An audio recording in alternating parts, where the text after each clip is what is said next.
गृह, यानी कि जहां से ऊर्जा की प्राप्ति होती है। पता ना, ऊर्जा बनाई नहीं जा सकती।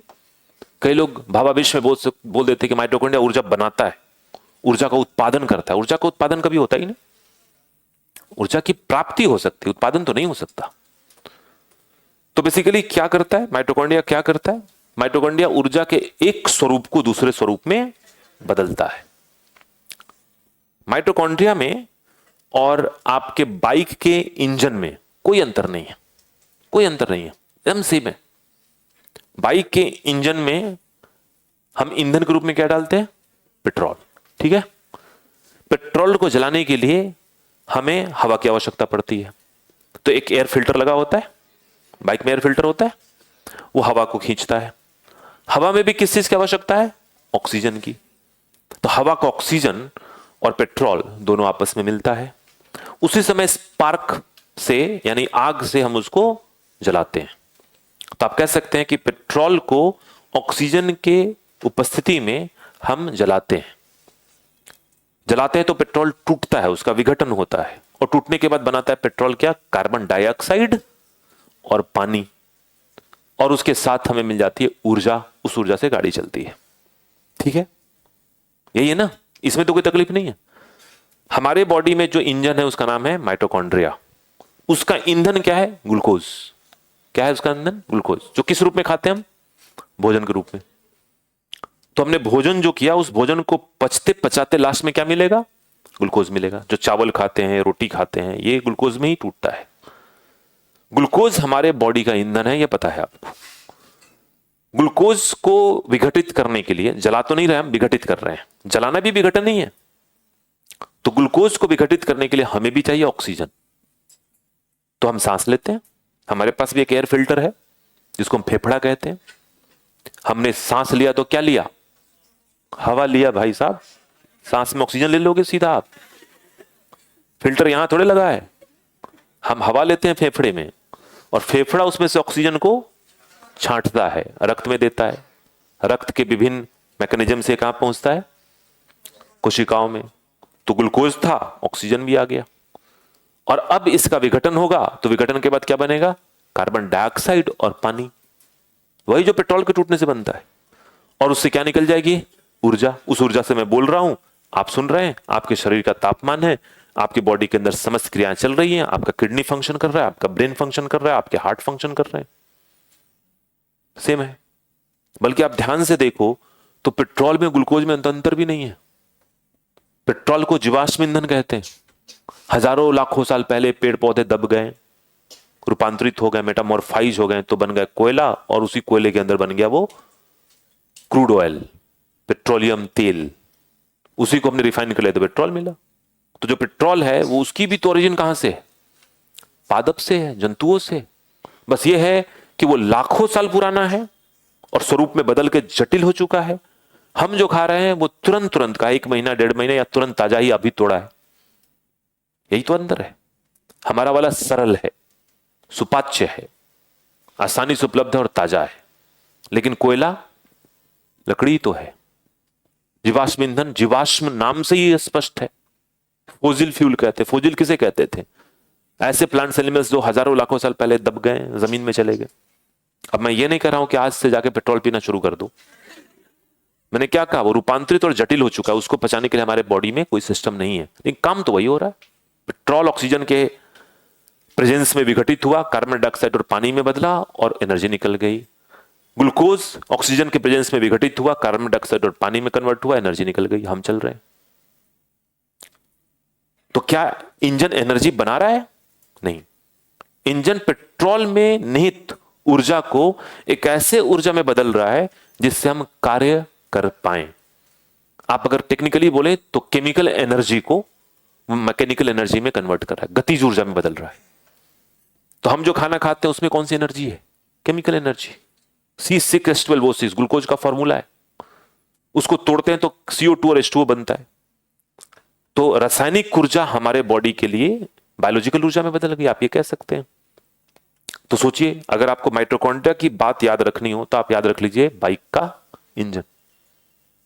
तो लिखिए पहला पॉइंट, कार्य लिखिए। सबसे पहले कार्य ही पढ़ेंगे, कार्य ही इंपॉर्टेंट है इसका। किसका कार्य? माइटोकॉन्ड्रिया का कार्य लिखिए। पहला, यह खाद्य पदार्थों के विघटन से, यह खाद्य पदार्थों के विघटन से ऊर्जा उपलब्ध कराता है।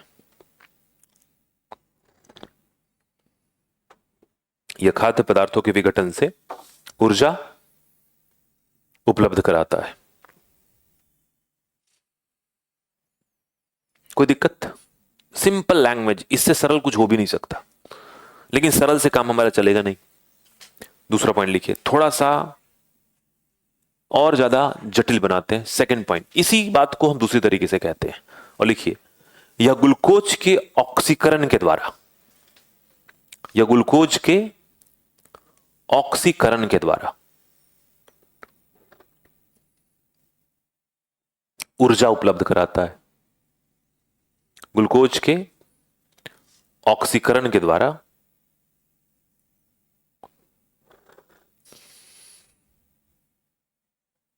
ऊर्जा उपलब्ध कराता है। ऑक्सीकरण किसे कहते हैं केमिस्ट्री में? जिस रिएक्शन में ऑक्सीजन शरीक हो, भाग ले, उसको ऑक्सीकरण कहते हैं। दिमाग पे ज्यादा जोर नहीं देना, जितनी चीजों को बताया जा रहा है उसको एक एक करके समझते चलो, सरलतम तरीके से। धीरे धीरे वो अपने आप कॉम्प्लेक्स होगा, मल्टीडिसिप्लिनरी होगा, चलता चलेगा। हमें अभी क्या डेवलप करना है इस पूरे क्लास के दौरान? पढ़ने के साथ साथ साइंटिफिक टेम्परामेंट, सोचने का वैज्ञानिक तरीका, उस पर भी फोकस रखनी है। हर चीज के कॉज पे जाना है, क्यों होता है, क्या होता है इज नॉट अ क्वेश्चन। क्या सबसे सरल क्वेश्चन होता है, क्यों और कैसे जो होता है ना, वो इंपॉर्टेंट होता है। उस पर अगर आपने काम करना शुरू कर दिया तो अपने आप साइंटिफिक टेम्परामेंट है आपकी, है ना। खैर, तो ग्लूकोज के ऑक्सीकरण के द्वारा, ग्लूकोज के साथ ऑक्सीजन का मिलना, है ना। जैसे मैंने कहा कि पेट्रोल के ऑक्सीकरण से ऊर्जा की प्राप्ति कहां होती है? बाइक में। और पेट्रोल के ऑक्सीकरण को हम क्या कहते हैं? दहन, कंबशन। इंजन को कंबशन चैम्बर कहते हैं, दहन कक्ष कहते हैं। तो क्या हम ग्लूकोज के ऑक्सीकरण को अपने शरीर में दहन कह सकते हैं? नहीं कह सकते। दहन शब्द हमारे शरीर के लिए बायोलॉजिकली यूज नहीं होता। दहन शब्द सिर्फ और सिर्फ मैकेनिकल इंजन विंजन में यूज हो सकता है। वहां ऑक्सीकरण दहन है।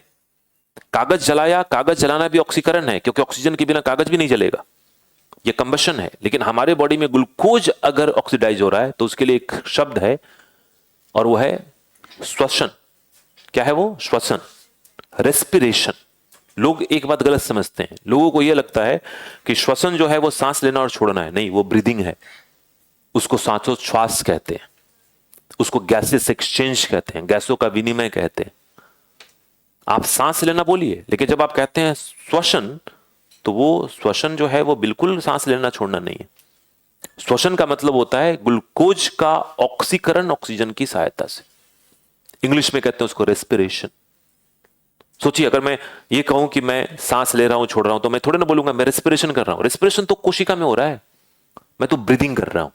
सही वर्ड क्या है? ब्रीदिंग, सांस लेना छोड़ना। फेफड़ा क्या करती है? फेफड़ा रेस्पिरेशन नहीं करता, फेफड़ा ब्रीद इन ब्रीद आउट करता है। रेस्पिरेशन कहां चलती है? माइटोकॉन्ड्रिया में, कोशिका के अंदर, जब ग्लूकोज ऑक्सीजन के साथ मिलकर विघटित होता है। तो इंजन में शब्द है दहन, उसी का समानार्थी शब्द हमारे बॉडी में क्या है? श्वसन। तो लिख सकते हैं, यह कोशिकीय श्वसन के द्वारा, यह कोशिकीय श्वसन के द्वारा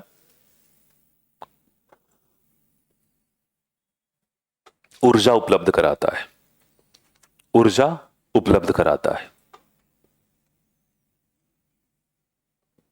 तीसरा पॉइंट है यह, है ना। और चौथा पॉइंट भी लिखेंगे, यह एटीपी के रूप में,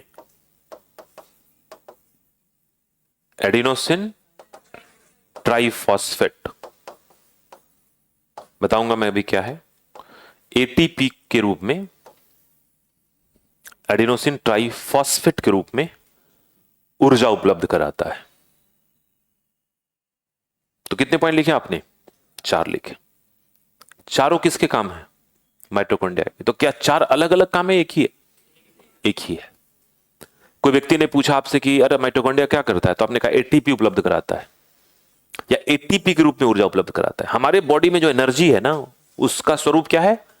एटीपी। इस बिल्डिंग को चलाने के लिए जो एनर्जी है उसका स्वरूप क्या है? Current, electricity. ये बिल्डिंग या ये पूरे सिस्टम को चलाने के लिए जिस ऊर्जा के स्वरूप का हम और आप इस्तेमाल करते हैं, उस ऊर्जा के स्वरूप को हम क्या कहते हैं? इलेक्ट्रिकल एनर्जी, विद्युत धारा कहते हैं। आपको ठंड लग रही है, आपने अलाव जला रखे हैं, लकड़ी जला रखी है, फायर प्लेस में आपने कुछ कोयला जला रखा है, तो उस सिस्टम में जहां पे आपको घर को गर्म करना हो, जिस ऊर्जा स्वरूप का इस्तेमाल करेंगे वो क्या होगा? उष्मा। दूसरी तरह से हमारी बॉडी एक सिस्टम है और हमारी बॉडी अपने ऊर्जा के सभी जरूरतों की पूर्ति जिस स्वरूप से करती है उसका नाम है एटीपी। इसके अलावा और कोई ऊर्जा नहीं है। ATP is a form of energy our body can utilise. हमारी शरीर की पूरी प्रणाली किस पे निर्भर है? एटीपी पे। क्या है एटीपी? अभी हम लोग बात करेंगे। तो माइटोकॉन्ड्रिया का काम क्या है? एटीपी के रूप में ऊर्जा उपलब्ध कराना। कैसे कराता है? सवाल किसी ने पूछा कैसे कराता है, तो जैसे पूछा कैसे कराता है, तो तीसरा नंबर पे क्या लिखा है आपने? पढ़िए। कोशिकीय श्वसन के द्वारा कराता है। चौथे का आंसर कहां है? तीसरे में। फिर पूछेगा कोशिकीय श्वसन क्या है जी, तो बोलेंगे ग्लूकोज का ऑक्सीकरण है। बात समझ में आ रही है? और कोई पूछेगा ग्लूकोज के ऑक्सीकरण का मतलब क्या है, तो बोलना नहीं, तब बोलना बुद्धू हो क्या। पहले ये बोलना, बुद्धू हो क्या। अरे भाई, खाद्य पदार्थ के विघटन को ही ग्लूकोज का ऑक्सीकरण कहते हैं। पहला वाला सामान्य भाषा है लेमेंस के लिए। घर में दादाजी को समझाना हो, अगर दादाजी बायोलॉजी के ज्ञाता नहीं है तो, कई बार दादाजी रिटायर्ड प्रोफेसर भी हो सकते हैं, हम ही को समझा देंगे, है ना। तो बोलिए कि दादाजी, खाद्य पदार्थ का विघटन, उससे एनर्जी मिलती है। थोड़ा और बेहतर समझाना है तो कहिए खाद्य पदार्थ मतलब क्या? ग्लूकोज, उसका ऑक्सीकरण, क्योंकि विघटन तो ऑक्सीजन के थ्रू ही होगा। और इसके लिए एक शब्द है बायोलॉजी में जिसका नाम है रेस्पिरेशन। और ये तीनों प्रक्रिया एक ही है, अलग अलग लेवल पे हम समझ रहे हैं। और एंड प्रोडक्ट क्या मिलेगा इससे? एटीपी। बात समझ में आ रही है? अब क्या है ना, यहीं पे दो चीजें होती हैं, आपको ये बात समझना है। पहली बात कि हम डेफिनेशन रट लें, काम आएगा? नहीं आएगा। यूपीएससी उस माइटोकॉन्ड्रिया के ऊपर सवाल बनाएगी तो क्या गारंटी है कि जो आपने पढ़ा है उसी शब्द का प्रयोग करेगी? आपने प्रश्न तो देखे ही होंगे। आपको नहीं लगता कि जो हम पढ़ते हैं यूपीएससी जो प्रश्न पूछती है उसकी भाषागत अंतर इतनी ज्यादा हो जाती है कि एक प्रश्न को 3 बार पढ़ना पड़ता है? अभी आप शुरुआती दौर में चाहे इकोनॉमिक्स पढ़ लिए हो, आप ज्योग्राफी पढ़ लिए हो, आज भी आपको यूपीएससी के अगर सर ने क्लास में प्रश्न करवा दिया तो अलग बात है, तब तो वो समझाएंगे उसको, इसका मतलब ये, उसका मतलब वो। लेकिन आज भी अगर आपको एक नया प्रश्न यूपीएससी का मिल जाए तो मुझे लगता है कि कम से कम हर एक व्यक्ति को 2 बार तो पढ़ना पड़ता है इस बात को समझने के लिए कि वो पूछ क्या रहा है और मांग क्या रहा है। आंसर देने की बात तो बाद में आती है, क्योंकि वो उनकी अपनी समझदारी, उनका अपना डेफिनेशन, उनकी अपनी कॉन्सेप्ट। तो हमें क्या करना है? कॉन्सेप्ट ग्रैस्प करना है। नहीं तो माइटोकॉन्ड्रिया तो आपने पढ़ाई है 10th क्लास में, एक लाइन में वहां क्या लिखा हुआ था? ग्लूकोज के ऑक्सीकरण से ऊर्जा उपलब्ध कराता है, जिसको हम रेस्पिरेशन कहते हैं। लेकिन अब हम जो कर रहे हैं उसमें हम अलग अलग पॉइंट पे इसको समझ रहे हैं। एंड प्रोडक्ट क्या दे रहा है? ये एटीपी। तो एटीपी क्या है भाई? जैसे मैंने कहा, बिल्डिंग को चलाने के लिए चाहिए इलेक्ट्रिसिटी, बॉडी को चलाने के लिए चाहिए एटीपी। तो एटीपी एक प्रकार की ऊर्जा स्वरूप है। इसको हम कहते हैं कोशिका की ऊर्जा मुद्रा। इसको कहते हैं एनर्जी करेंसी। क्या कहते हैं इसको? Energy currency. अब सवाल यह है कि क्या हम जो खाना खा रहे हैं, बिस्किट खा रहे हैं या फिर हम चावल खा रहे हैं, दाल खा रहे हैं, क्या उसमें ऊर्जा नहीं है?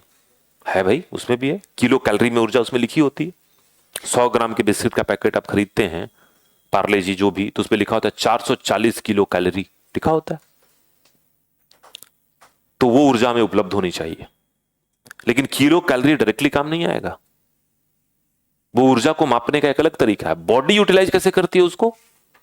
एटीपी के रूप में।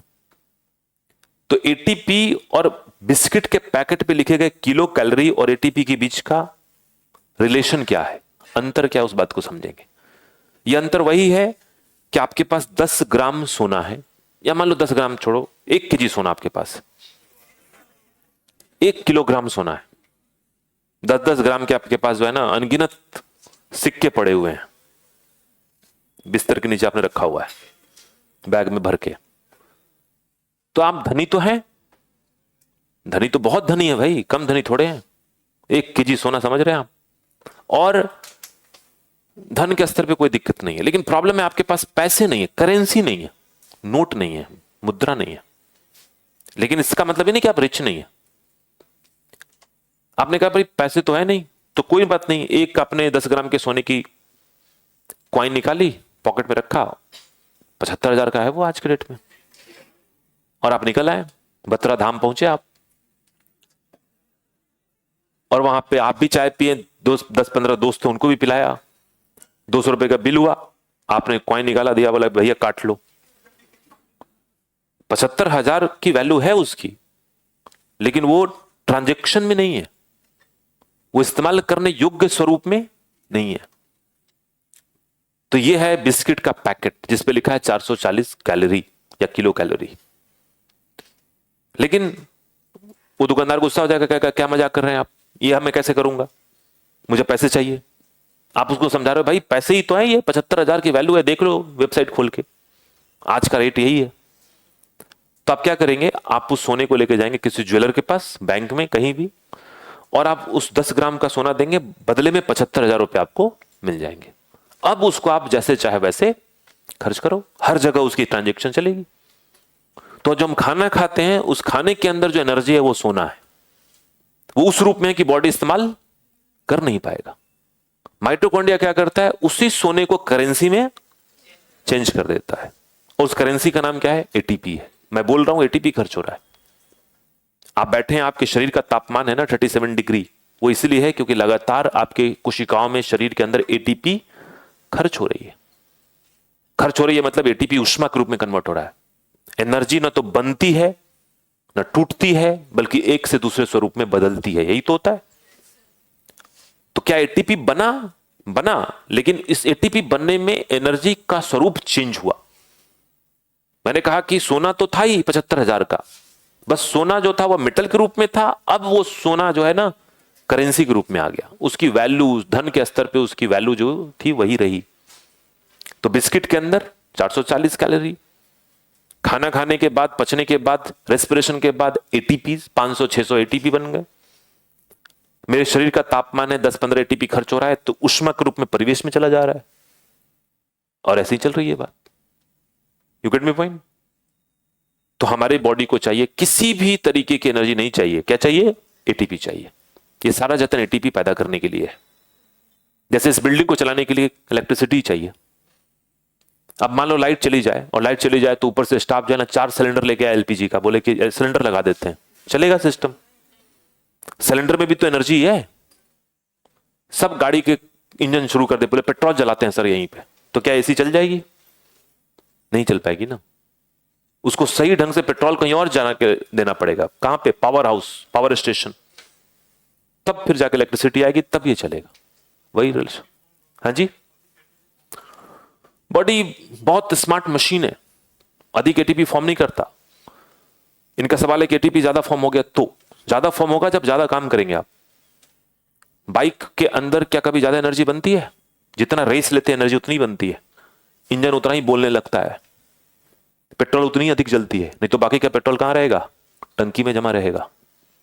तो हमारे शरीर में भी टंकी है।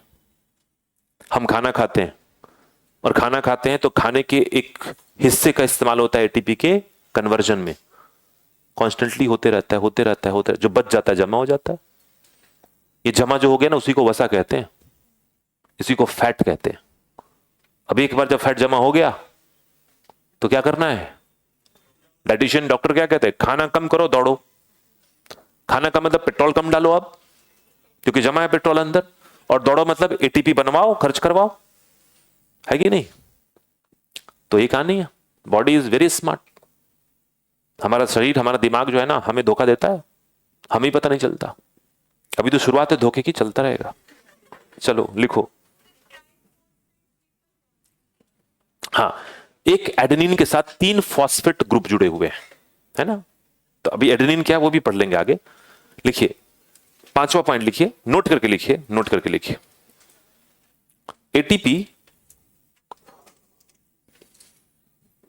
एटीपी को कोशिका की ऊर्जा मुद्रा कहते हैं। एटीपी को कोशिका की ऊर्जा मुद्रा कहते हैं। यह रासायनिक ऊर्जा स्वरूप है। यह रासायनिक ऊर्जा स्वरूप है जो सभी सजीवों को ऊर्जा उपलब्ध कराता है। जो सभी सजीवों को ऊर्जा उपलब्ध कराता है। कोई दिक्कत? तो भाई हम हो, बैक्टीरिया हो, या प्लांट हो, या चीता हो, या भालू हो, सबके अंदर क्या सिस्टम काम करेगा? एटीपी, एनर्जी का वही सिस्टम है पूरी बायोलॉजी में। अब आइए इसको पढ़ लिया तो स्ट्रक्चर भी देख लेते हैं। तो जैसे मैंने कहा कि माइटोकॉन्ड्रिया दोहरी झिल्ली की संरचना है। तो ये देखो दोहरी झिल्ली, दो झिल्ली, ऊपर वाली झिल्ली एकदम चिकनी सपाट है और अंदर की जो झिल्ली है उसमें फिंगर की तरह संरचनाएं अंदर की तरफ निकली हुई हैं। दो झिल्ली बना दी, इसी को कहा हमने दोहरी झिल्ली। एकदम फटाफट ड्रॉ करना है। तो क्या परीक्षा में ड्रॉ करने के लिए आएगा? नहीं आएगा, नहीं आता। मेंस में फ्लो चार्ट बना सकते हैं, छोटे मोटे डायग्राम एक आध बन सकता है, ये सब तो आता ही नहीं। लेकिन फिर हम ड्रॉ क्यों कर रहे हैं? क्योंकि ड्रॉ करके हम कम जगह में बहुत सारी चीजों को दर्शा सकते हैं। और नहीं तो फिर सिनॉप्सिस बनाना पड़ेगा। तो क्या साइंस का सिनॉप्सिस बनाना है? नहीं बनाना है। हम सिनॉप्सिस में ही पढ़ रहे हैं। बातें इतनी ज्यादा है कि इसमें सिनॉप्सिस बनाने में अगर लग गए तो उसके लिए पहले मैं लिखवाऊंगा, और फिर लिखवाऊंगा तो फिर आप लिखेंगे, फिर सिनॉप्सिस बनाएंगे। क्यों करना है? ये प्रैक्टिस कर चुके हैं आप। अब इतनी समझदारी हिस्ट्री पढ़ने के दौरान आपकी हो चुकी है कि हम बड़े को छोटा कैसे करते हैं। तो ये भी आपने सीख लिया होगा, छोटे को बड़ा भी कैसे कर सकते हैं। तो हम सिनॉप्सिस के फॉर्म में लिखेंगे। इसीलिए आपको घर पे जाके दोबारा मेहनत करने की आवश्यकता नहीं है। जितनी मेहनत सिनॉप्सिस बनाने में करेंगे उतना ही समय इसके रिवीजन में दे दीजिए। एक बार, दो बार, तीन बार, ये लग जाए कि याद हो गया, फिर दोबारा पढ़ लीजिए, है ना।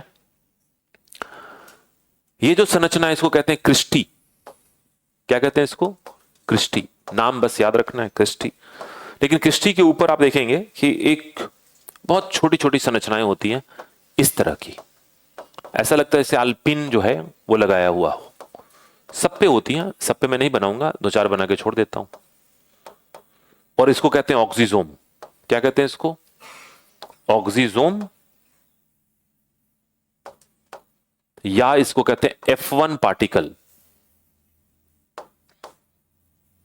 ऑक्सीजोम या F1 पार्टिकल, राइट। ऑक्सीजोम या F1 पार्टिकल। अब आप ये बताएं कि ये जो संरचना है क्रिस्टी और F1 पार्टिकल, ये बाहरी झिल्ली की संरचना है, आंतरिक झिल्ली की? तो यह आंतरिक झिल्ली की संरचना है।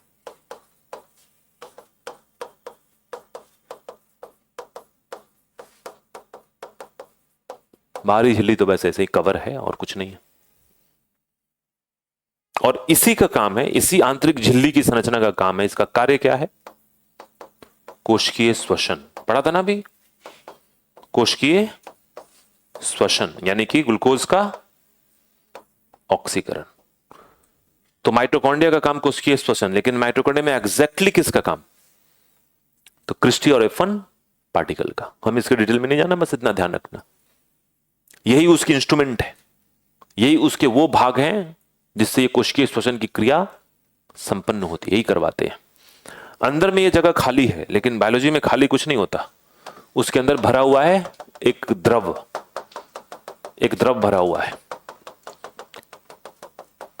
एक तरल पदार्थ है पानी जैसा। इस तरल पदार्थ को कहते हैं हम मैट्रिक्स। क्या कहते हैं इसको? मैट्रिक्स। तो ये तरल पदार्थ है। देखिए सारी बात यहीं पे खत्म करेंगे हम, कुछ भी अलग से नहीं लिखना पड़ेगा। भरा हुआ है, एंजाइम वगैरह है इसमें, ये भी कोशिकीय श्वसन में शरीक है, अपना काम कुछ कर रहा होगा। कोई खास बात नहीं है ना। खास बात जो थी वो यहां थी। ये दो नाम इसलिए क्योंकि वो कोशिकीय श्वसन जैसी क्रिया को करता है। लेकिन एक खास बात है जो बहुत इंपॉर्टेंट है कि आप जाने, माइटोकॉन्ड्रिया के पास डीएनए होता है। क्या होता है? डीएनए, जिसको कहते हैं एमडीएनए। क्या कहते हैं? एमडीएनए। नॉर्मली हमने ये पढ़ा कि डीएनए तो केंद्रक में होगा, है ना? केंद्रक में डीएनए बिल्कुल होगा। केंद्रक का डीएनए ही मेन डीएनए है, खूब सारे होते हैं। लेकिन माइटोकॉन्ड्रिया के पास भी डीएनए का एक छोटा सा अंश होता है। चूंकि ये डीएनए माइटोकॉन्ड्रिया में है तो इसको हम कहते हैं एमडीएनए, माइटोकॉन्ड्रियल डीएनए। बायोटेक में काम आएगा ये।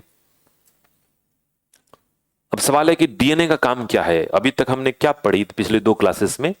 डीएनए का काम है कोशिकीय संरचना को कंट्रोल में रखना।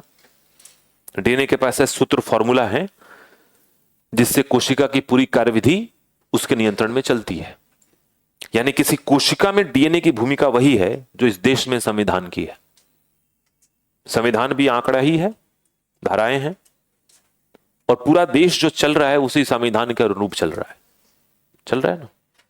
जो भी लोग काम कर रहे हैं, पार्टी आज एनडीए है, कल के यूपी आ जाए, इंडिया आ जाए, जो आ जाए, लेकिन उसको पालन किसका करना है? संविधान का ही करना है। सिस्टम, लोग, मशीनरी बदल जाएंगी, लेकिन डीएनए जो है ना देश का वही रहेगा, संविधान। तो पूरे भारत के ऊपर संविधान की शासन सत्ता चल रही है, लोगों की नहीं चलती। तो हमारे पास एक डीएनए है केंद्रक में, जो पूरी कोशिका का संविधान है। पूरी कोशिका की संरचना उसी के अधीन काम करती है, और प्रत्येक कोशिका के पास उसका अपना संविधान है, ठीक है? लेकिन माइटोकॉन्ड्रिया के पास उसका अपना डीएनए है, यानी इसके पास भी कुछ दस्तावेज है। और दस्तावेज है तो ये कोशिका का भाग, लेकिन चूंकि अपना डीएनए भी है तो कुछ मामलों में स्वतंत्र हो जाता है। तो क्या ये सभी मामलों में स्वतंत्र है? नहीं, इतना डीएनए नहीं है कि सभी मामलों में स्वतंत्र हो। ये मूल रूप से केंद्रक के अधीन है, लेकिन कुछ मामलों में स्वतंत्र भी है। जैसे कि इंडिया में सेंटर स्टेट रिलेशनशिप होता है। भारत के जितने भी स्टेट हैं वो केंद्र के अधीन है, लेकिन अधीन पूर्ण रूप से नहीं है। लॉ एंड ऑर्डर, पुलिस तो स्टेट की होगी, टैक्सेशन केंद्र का होगा। बात समझ में आ रही है? तो वैसी व्यवस्था है। और हम क्या पढ़ते हैं? हम पढ़ते हैं कि Indian states are semi autonomous, अर्ध स्वायत्त बोलते हैं ना। परतंत्र नहीं है, गुलाम नहीं है, लेकिन पूरा स्वतंत्र भी नहीं है। तो एक शब्द निकाल लिया और कहा कि अर्ध स्वायत्त है, सेमी ऑटोनोमस है। कुछ मामलों में अपनी चलती है और कुछ मामलों में अपनी नहीं चलती है। अगर यूनियन टेरिटरी है तब तो केंद्र और ज्यादा काबिज हो जाएगा। इसलिए देखते हैं ना, कई लोग यूटी का विरोध करते हैं, नहीं नहीं ऐसा नहीं होना चाहिए। केजरीवाल साहब को देखिए, कारण है कि दिल्ली स्टेट है, लेकिन बिहार या यूपी स्टेट और दिल्ली स्टेट के बीच में बड़ा अंतर है। कई अधिकार जो है इनको नहीं है, क्योंकि वो एनसीआर भी है। तो यहां पे केजरीवाल से ज्यादा पावर किसकी है? एलजी की है। जबकि आप देखते हैं कि स्टेट में सबसे पावरफुल आदमी मुख्यमंत्री होता है। गवर्नर है, लेकिन गवर्नर की भूमिका जैसे देश में राष्ट्रपति की भूमिका, स्टेट में वही भूमिका। यहां एलजी जो साहब हैं वो मुख्यमंत्री को चैलेंज दे सकते हैं, है कि नहीं? तो वो स्थिति है। तो उसी तरीके से ये मामला है। ये है माइटोकॉन्ड्रिया, इसके पास अपना डीएनए, और ये भी अर्ध स्वायत्त है। ये पूर्ण रूप से स्वतंत्र भी नहीं है और पूर्ण रूप से परतंत्र भी नहीं है। ये कोशिका की व्यवस्था का अनुपालन करता है, लेकिन कुछ मामलों में अपनी भी चलाता है। क्लियर है? और उसके पीछे का कारण क्या है? क्योंकि उसके पास अपना डीएनए, अपना संविधान भी है। तो यहीं पे लिख लेंगे कि एमडीएनए होने के कारण क्या है? ये अर्ध स्वायत्त कोशिकांग। क्लियर हो गया? तो पूरे इस डायग्राम में आपको काम की बातें मिल गई। इसके लिए और कुछ नहीं पढ़ना है। अब आपसे कोई पूछे कि अर्ध स्वायत्त कोशिकांग किसे कहते हैं, तो बता देंगे। उसके लिए जरूरी है कि उसका डीएनए हो, और डीएनए तो केंद्र के कंट्रोल में भी है, अपना भी कंट्रोल है। जैसे अभी आप लोग क्या है दिल्ली में, अर्ध स्वायत्त। आपको लगता होगा कि हम स्वतंत्र हो गए हैं, लेकिन है नहीं। आप घर पे तो बिल्कुल ही नहीं थे। घर पर तो बिल्कुल स्वायत्तता थी नहीं आपकी। सुबह उठने का भी नहीं था कि भाई मम्मी आ गई पापा उठो, उठना पड़ा। कहां जा रहे हो, कब तक आओगे, आए कि नहीं आए, सब था ना। बहुत लोग तो इसी चक्कर में दिल्ली आता तैयारी करना, चलो वहां स्वतंत्रता का आनंद लेंगे। लेकिन स्वतंत्र कहां है, यहां अर्ध स्वतंत्र है। मतलब अब यह है कि उठने का कोई टेंशन नहीं। अब घर में अगर घर वालों की बुरी आदत अगर हो तो अलग बात है, बुरी आदत को कहते हैं वीडियो कॉल। इससे बड़ा अत्याचार नहीं हो सकता व्यक्ति को। किसी भी संबंध में, संबंध चाहे जो हो, वीडियो कॉल नहीं करना चाहिए। पूछ के पूछ के करो, भागने का मौका तो दो व्यक्ति को, है ना। हमारा दोस्त घूम रहा है इधर एकदम पागलों की तरह, बोला मैंने कहां बतावा, सलून कहां है, सलून कहां है, मैंने क्या दाढ़ी बनवाना है, बोला नहीं वीडियो कॉल आ रहा, मैंने कॉल आ रहा था, मैंने बोला दाढ़ी बनवा रहा हूं। तो मैंने अब क्या, तो दाढ़ी बनवाते हुए एक वीडियो कॉल। पहले कितना बढ़िया था, वीडियो कॉल था ही नहीं, कहां हो दाढ़ी बनवा रहे, कहां है तो यहां है। अब तो पता चलता है कहां हो, अच्छा ठीक है तो वीडियो कॉल पे कंफर्म करो। तो अभी आप अर्ध स्वायत्त हैं, आप घूम सकते हैं, जा सकते हैं, कहीं भी जाइए घूमिए, कोई दिक्कत नहीं। माता पिता पूछते भी नहीं, अब उम्र भी हो गई, क्या ही पूछेंगे, घूमने फिरने की उम्र है आपकी। उनको पता है कि क्लास की टाइमिंग जो है वो 2:30 बजे से लेकर 5 बजे तक है, लेकिन आप 8 बजे तक भी घूम सकते हैं। कहाँ हो, तो एक्स्ट्रा क्लास चल रही थी।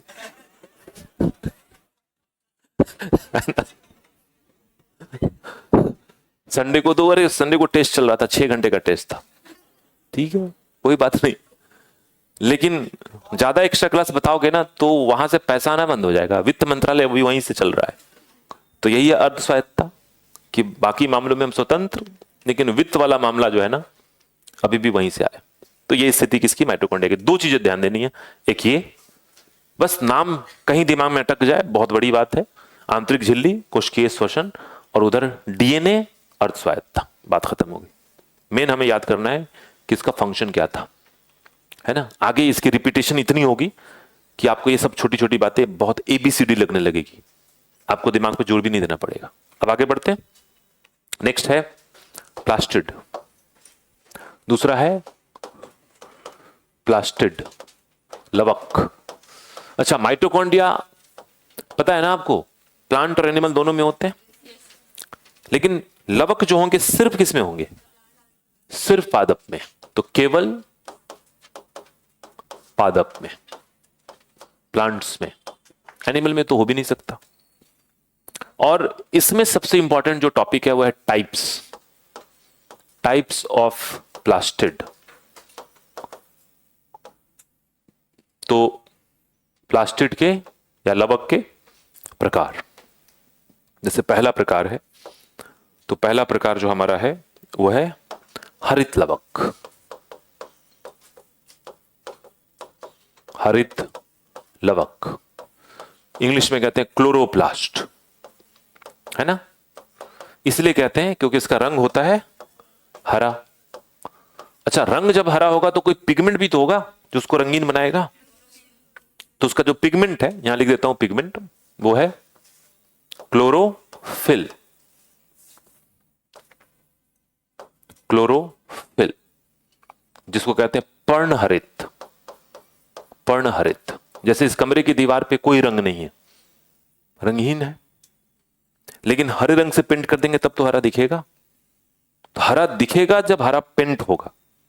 तो हरा पेंट जो है उसका नाम क्या है, क्लोरोफिल, जिसके चलते वो हरा दिखता है। तो इसको क्या कहते हैं आप, पिगमेंट। ये जो होता है इसको क्या कहते हैं, पिगमेंट। पेंट भी कह सकते हैं, रंजक। रंजक। तो बताइए हरित लवक हरा क्यों है, क्योंकि उसका पिगमेंट है क्लोरोफिल। उसी तरीके से एक और है जिसका नाम है दूसरा वर्णी लवक। वर्णी लवक, वर्ण मतलब होता है रंग, क्या होता है, वर्ण, रंग। इसका रंग है हरे के अलावा और कोई रंग है। इसको इंग्लिश में कहते हैं क्रोमोप्लास्ट। क्रोमोप्लास्ट। इसके दो रंग हो सकते हैं, दो प्रकार के होते हैं। ये एक हो सकता है पीला, पीले रंग का हो सकता है, और एक हो सकता है नारंगी लाल। नारंगी लाल, ध्यान दीजिएगा एकदम लाल नहीं, जो रंग से मैं लिख रहा हूं वो नहीं, नारंगी लाल। कैरेट का जैसे रंग होता है ना, गाजर का रंग नारंगी लाल होता है। या आम जब पूरा पक जाए तो पीले से वो नारंगी लाल होने लगता है। पपीता पूरा पक जाए तो लाल नहीं होता, नारंगी लाल होता है। लेकिन सेब एकदम लाल होता है वो नहीं, टमाटर एकदम लाल होता है वो नहीं।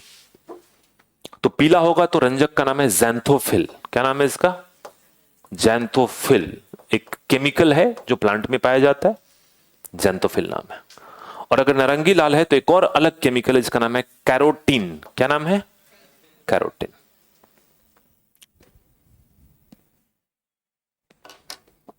रंजक बहुत इंपॉर्टेंट है ना? तो जहां जहां आपने फलों के रंग अपने पीले देखे हैं वहां पे ज़ैंथोफिल के कारण पीला है। केला जब कच्चा होता है तो हरा होता है, उस समय उसकी सतह पे क्या है? कोशिकाओं के अंदर क्लोरोफिल है, क्लोरोप्लास्ट है। उसी क्लोरोप्लास्ट में क्लोरोफिल गायब हो गया और उसके जगह पे क्या आ गया? ज़ैंथोफिल, तो पीला हो गया। ज़ैंथोफिल कभी अकेला नहीं होगा, जब भी होगा थोड़ा बहुत कैरोटीन होगा, मात्राएं थोड़ी बहुत चलती रहेंगी, ऊपर रहेंगी। ज़ैंथोफिल ज्यादा कैरोटीन कम तो पीला दिखेगा, ज़ैंथोफिल कम कैरोटीन ज्यादा तो नारंगी लाल दिखने लगेगा, है ना? तीसरा एक और है, थर्ड, उसको कहते हैं अवर्णी लवक। अवर्णी लवक, अवर्ण का मतलब रंगहीन, इसको कहते हैं ल्यूकोप्लास्ट। क्या कहते हैं इसको? ल्यूकोप्लास्ट। ये होता है रंगहीन। सफेद कोई रंग नहीं होता, जब कोई रंग नहीं है तो सफेद है, यही तो होता है। तो जब रंगहीन है तो क्या रंजक होगा? अनुपस्थित। अनुपस्थित। तो कितने प्रकार के लवक? 3 प्रकार के। हरित लवक, वर्णी लवक और अवर्णी लवक। तीनों के अपने अपने काम है। आपके पास जगह है तो आप इसके साथ लिख लीजिएगा, नहीं तो नीचे भी लिख सकते हैं, आपकी मर्जी है। तो जो हरित लवक है उसका काम क्या है? यहां पे काम लिख रहा हूं, कार्य। जिसका काम है प्रकाश संश्लेषण। हमारा चैप्टर है फोटोसिंथेसिस, यानी भोजन बनाने का काम जो प्लांट करते हैं, उसमें ये जो पर्णहरित हैं या हरित लवक हैं, यही सूर्य की ऊर्जा का वो शोषण करते हैं। ये ना हो तो खाना ना बने, और प्लांट खाना नहीं बनाएगा तो हमें भी नहीं मिलेगा। फूड चेन पढ़ा आपने, उत्पादक हैं ये, पूरे इकोसिस्टम को चलाने का काम यही करते हैं। सूर्य की ऊर्जा को बायोमास में कन्वर्ट करते हैं और वही सूर्य की ऊर्जा सभी ट्रॉफिक लेवल पे चलती रहती है। हमारे बॉडी के अंदर भी जो मैं बोल रहा हूं, बेशक वो साउंड एनर्जी है, लेकिन उसकी उत्पत्ति सूर्य से हुई है, सूर्य से। क्योंकि मैं बोल रहा हूं तो एटीपी खर्च हो रहा है। एटीपी कहां से आया? ग्लूकोज के ऑक्सीकरण से। ग्लूकोज कहां से आया? जो मैंने राइस खाई उससे। और राइस कहां से आया? प्लांट से। प्लांट में राइस कैसे बना? प्रकाश संश्लेषण से। प्रकाश संश्लेषण में ऊर्जा कहां से आई? सूर्य की ऊर्जा। तो पूरे पृथ्वी के इकोसिस्टम को कौन चला रहा है? सूर्य चला रहा है। ये जो है दूसरा वाला, इनका मेन काम क्या है? इनका मेन काम है फलों को और फूलों को रंग देना, है ना, आकर्षक बनाना, रंगीन बनाना। लेकिन साथ साथ ये प्रकाश संश्लेषण में थोड़ी सहायक की भूमिका में होते हैं। ये हरित लवक को थोड़ा बहुत हेल्प कर देते हैं कि सूर्य की ऊर्जा का कुछ भाग हम भी ले लेंगे, हमें तुम्हें दे देंगे। ये छोटे मोटे फैक्टर हैं जो इसकी एफिशिएंसी को, कार्य क्षमता को बढ़ाते हैं। तो इसके 2 काम हो सकते हैं, फल एवं फूलों के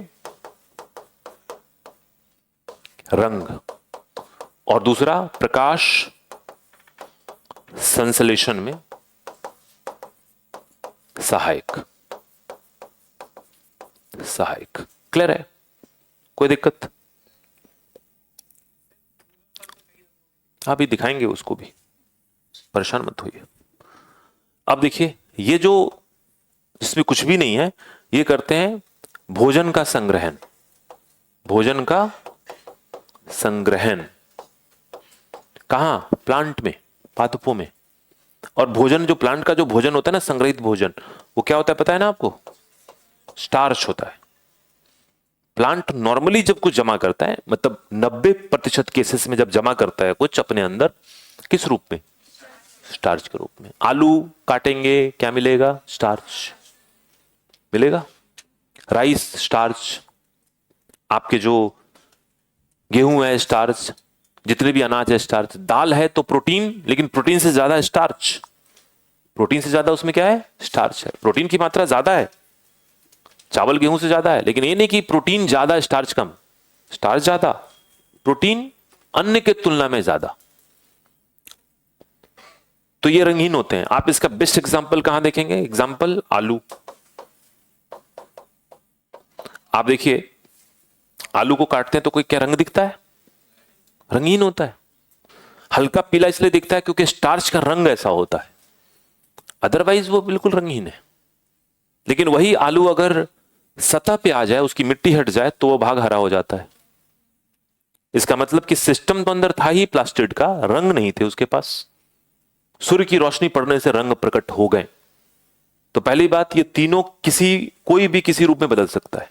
दे आर इंटरचेंजेबल। पत्ते पहले हरे होते हैं, गिरने के पहले पीले हो जाते हैं।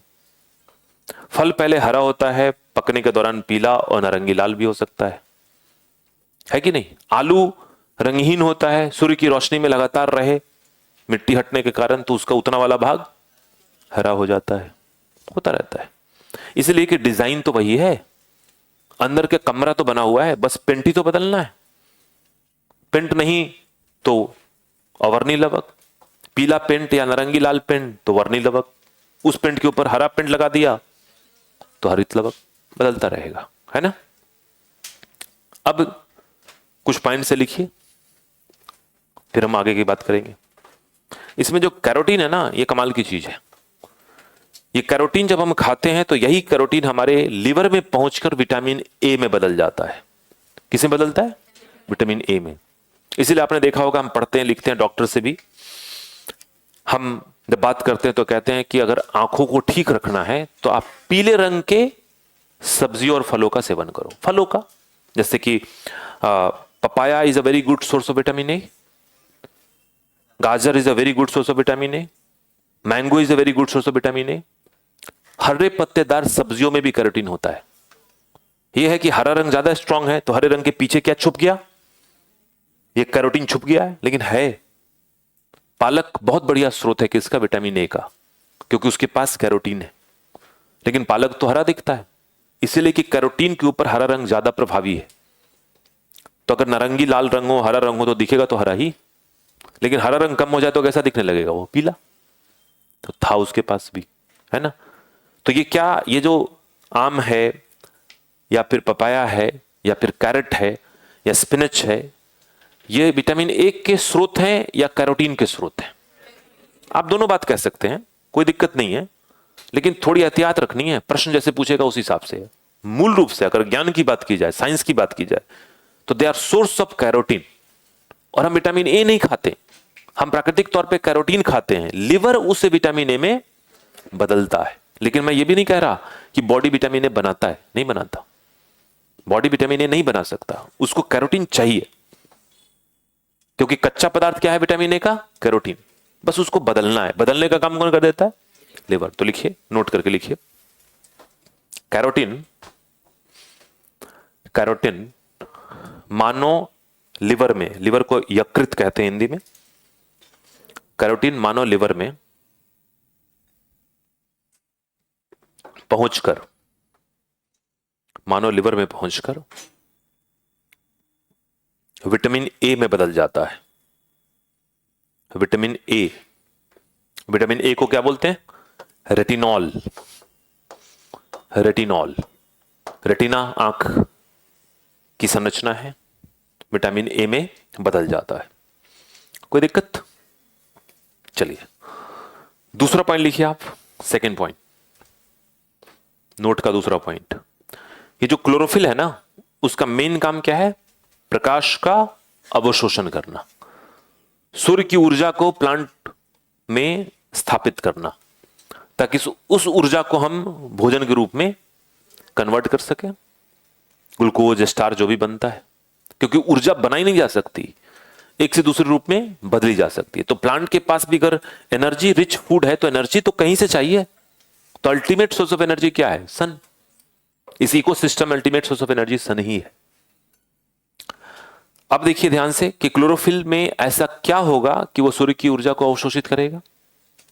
तो आपने देखा ना, हमारे आसपास में सोलर सेल होते हैं, सोलर पैनल का नाम सुना होगा ना। और सोलर पैनल में क्या होता है ना, सिलिकॉन की परत होती है, और सिलिकॉन की परत पे जब सूर्य की प्रकाश गिरती है तो सिलिकॉन उसको विद्युत धारा में बदल देता है। ठीक है, तो क्लोरोफिल के पास भी लगभग ऐसी ही व्यवस्था है, लगभग ऐसी है, मतलब ठीक ठाक तरीके से समानता है दोनों में। बस यह है कि क्लोरोफिल के पास सिलिकॉन की जगह पे मैग्नीशियम है। क्या है? मैग्नीशियम। तो कल होके कोई पूछे कि चलो भाई ठीक है, क्लोरोफिल सूर्य के प्रकाश का अवशोषण करता है, लेकिन धातु कौन सा है, तत्व कौन सा है इसमें, तो मैग्नीशियम है। तो लिख सकते हैं क्लोरोफिल के केंद्र में, क्लोरोफिल के केंद्र में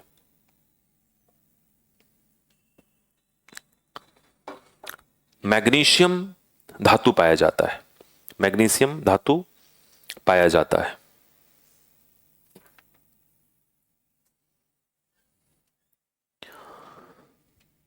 जो प्रकाश के अवशोषण में महत्वपूर्ण भूमिका निभाता है, जो प्रकाश के अवशोषण में महत्वपूर्ण भूमिका निभाता है। ठीक है, तो ये 2 पॉइंट्स आपको याद रखने हैं। अब आइए संरचना पे आते हैं कि भाई प्लास्टिड दिखता कैसा है। तो प्लास्टिड की संरचना कुछ ऐसी दिखती है। ये है प्लास्टिड आपकी। आप इस डायग्राम को बना नहीं पाएंगे तो हम एक सरल डायग्राम बना लेते हैं, मतलब घंटा भर लगेगा बनाने में, उतना समय है नहीं। तो पहली बात तो दोहरी झिल्ली युक्त संरचना, तो देख रहे हैं दोहरी झिल्ली बन गई। और एक खास बात यह है कि इसके अंदर आप पाएंगे कि ऐसे लगेगा जैसे कि 5 रुपए या 10 रुपए के जो क्वाइंस होते हैं, वो क्वाइंस को एक के ऊपर एक रखा हुआ है, और ऐसी ही आपको संरचनाएं नजर आएंगी, एक नहीं कई सारी।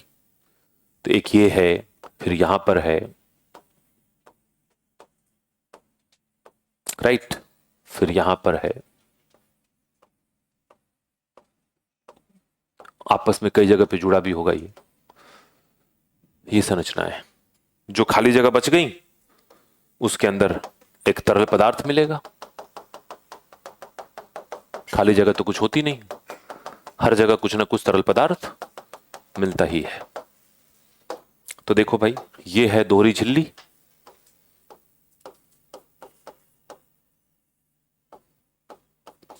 दोहरी झिल्ली। इस संरचना को कहते हैं, जो हरे रंग से हमने दिखाया, इसको कहते हैं ग्रैना थाइलाक्वाइड, ग्रैना थाइलाक्वाइड। मैं हिंदी में भी लिख देता हूं, देवनागरी में मतलब।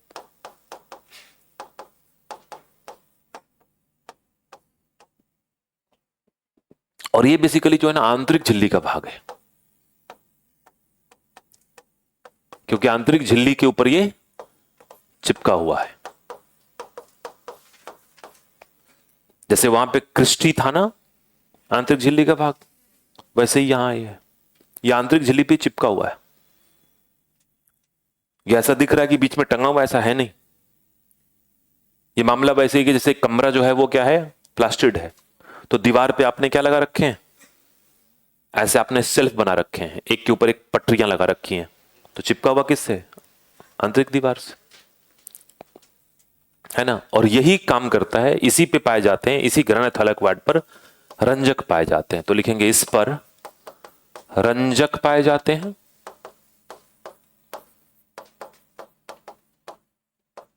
और इसका कार्य क्या है, प्रकाश संश्लेषण। जाहिर सी बात है वही काम तो होगा, और क्या होगा। जैसे अभी ये हरा क्यों दिख रहा है, क्योंकि उसके ऊपर क्लोरोफिल चिपका हुआ है। इमेजिन करो, मैं आपको एक विजुअलाइज कराता हूं, देख लो पहले ध्यान से। मान लो कि ये जो है ये प्लास्टिड है, इसकी दीवार दोहरी झिल्ली की है, एक बाहर की झिल्ली एक अंदर की झिल्ली।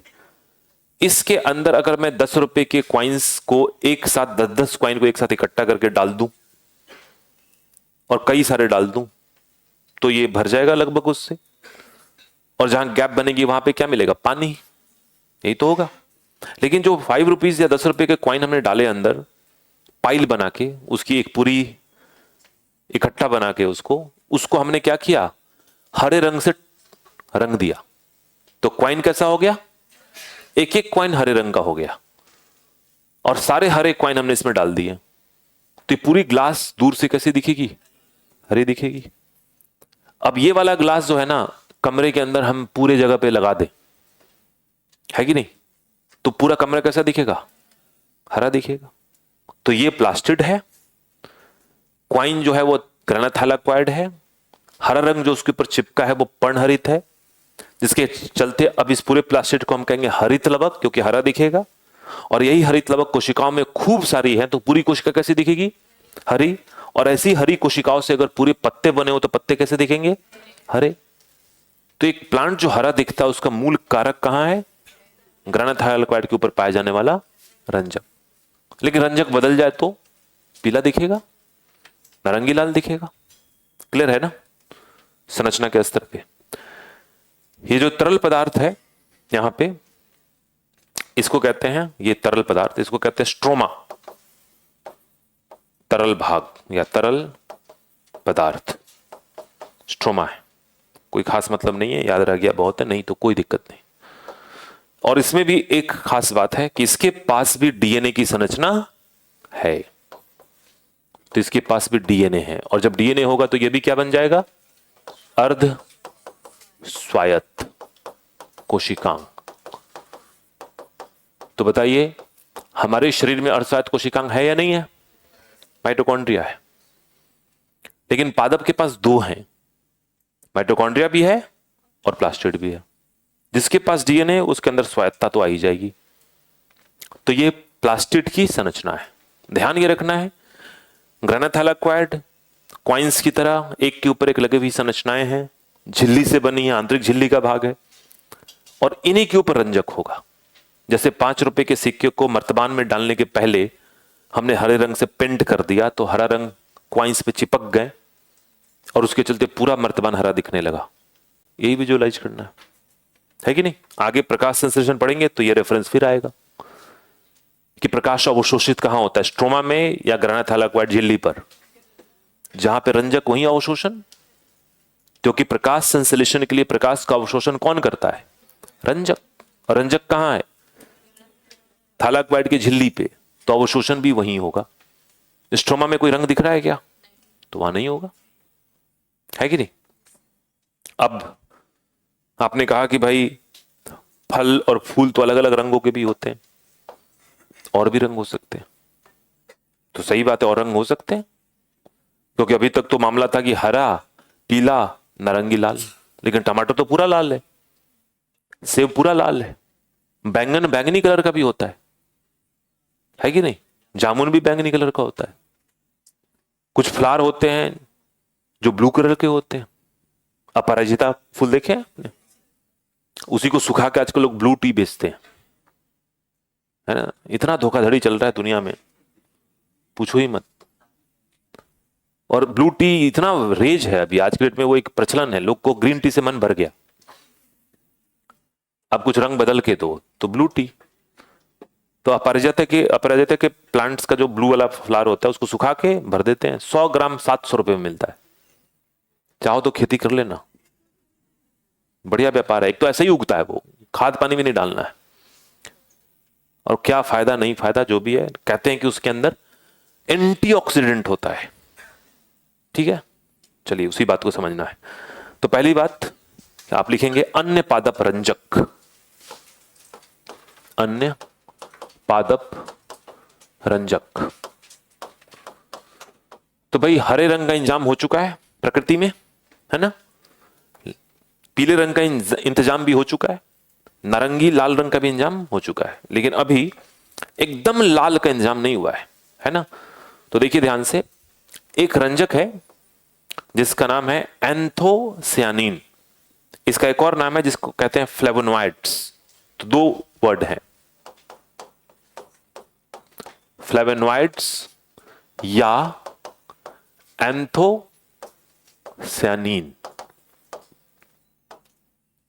ये एक रंजक है ना। और ये रंजक जब होगा तो ये सारे रंग दे सकता है। इट कैन गिव रेड, लाल दे सकता है, नीला दे सकता है और बैंगनी दे सकता है। अब कहोगे कि कैसे? पीएच के ऊपर डिपेंड करता है। पीएच जानते हैं? माध्यम में अम्ल या क्षार की मात्रा कितनी है उसके आधार पर इसके रंग निर्धारित होंगे। कई बार देखा होगा आपने, कई वनस्पतियों के रंग को अगर आप लेमन के साथ यूज करो तो बदल जाता है। और अगर ये आपको करना है तो आप कर लेना, ब्लू टी लेके आओ कहीं से। अपराजिता के खरीदना नहीं, बहुत महंगा है, कहीं फ्लावर मिल जाए, सुखा लो, जब दम सूख जाए तो एक दिन आराम से उसका चाय पियो, कोई दिक्कत नहीं होगी। ऐसा नहीं कि उससे कोई नुकसान है।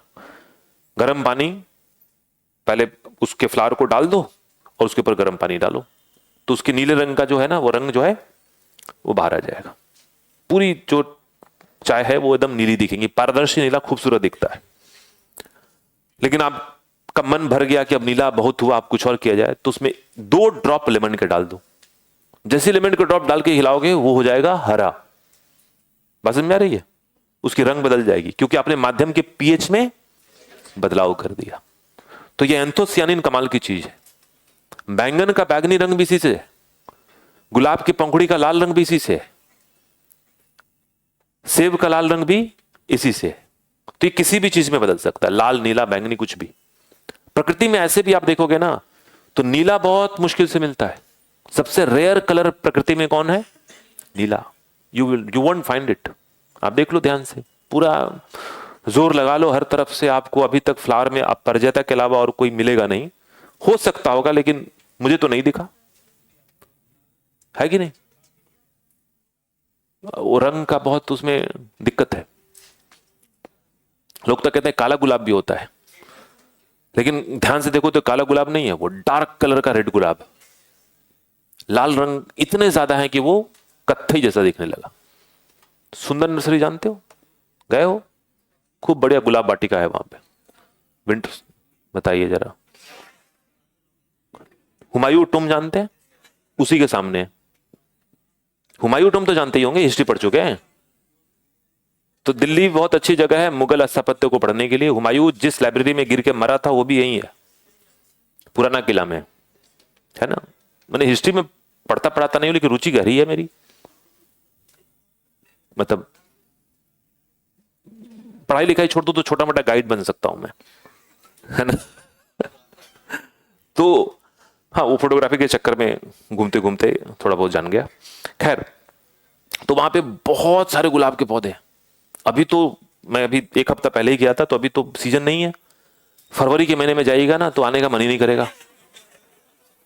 अरे मतलब फरवरी का महीना मतलब फ्लावरिंग सीजन होता है यार। चलो जनवरी कर लेते हैं। तो दिसंबर जनवरी के महीने में जाओगे तो इस समय फूल खिलते हैं, है ना। और उस समय गुलाब, इतने बड़े बड़े गुलाब खिले होते हैं, हर रंग के गुलाब मिलेगा। काला ढूंढोगे नहीं मिलेगा, क्योंकि वो रंगों का, वो काला गुलाब होता नहीं है। मतलब इतने डार्क हो सकते हैं कि काला दिखे, लेकिन मसलने के बाद वो हाथ में काला रंग नहीं आएगा। लेकिन मसलना नहीं, हुआ गार्ड खड़ा होता है। तो ये लाल, नीला, बैंगनी, ये यही है, इसी से आते हैं। तो अब तो सारे रंग हो गए, है कि नहीं? काला तो होता ही नहीं, वो तो हाइब्रिड किया है ना, वो कर सकते हैं, कोई दिक्कत नहीं। एक और है लाइकोपिन, दूसरा है लाइकोपिन।